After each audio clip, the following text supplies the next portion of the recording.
আমি যদি কোনদিন পথ ভুলে যাই, হাত ছানি দিয়ে কাছে নিও, মমতার বন্ধনে আমায় বেঁধে সব ভুল ক্ষমা করে দিও।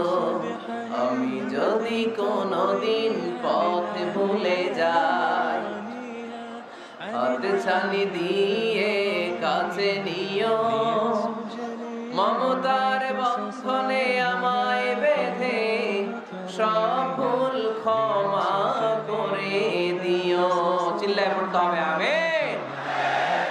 ইহদিনাস সিরাতাল মুস্তাকিম। আল্লাহ আপনি আমাকে সরল সঠিক পথ দেখান, আল্লাহ আপনি আমাকে সোজা পথ দেখান, কোন বাঁকা পথে আমাকে নিয়েন না। বিশ্বনবী খেজুরের ডাল ভেঙে মরুভূমিতে একটা ডাক দিলেন সোজা, বললেন এটা সিরাতুল মুস্তাকিমের পথ। আর ডানে বায়ে ছোট ছোট আর অনেকগুলো দাগ টানলেন। বিশ্বনবী বললেন এগুলো শয়তানের পথ, ডান দিকে শয়তান হাত ছানি দিবে, মাহফিলে যাইস না, বিপিএল এর খেলায় আয়। শয়তান এভাবে হাত ছানি দিবে, মাহফিলে যাবি না, হিন্দি সিরিয়াল দেখতে আয়। শয়তান ডানে বায়ে ডাকবে, মাহফিলে যাবি না, ওই যে কনসার্ট হয় কনসার্ট দেখতে আয়। কোরআনের মাহফিলে যাবি না, ক্যাসিনো খেলার ব্যবসা করতে আয়। ডানে বায়ে ছোট্ট ছোট্ট ডাক দিবে, কোরআনের আন্দোলনে যাবি না, বামপন্থীদের সাথে আন্দোলনে আয়।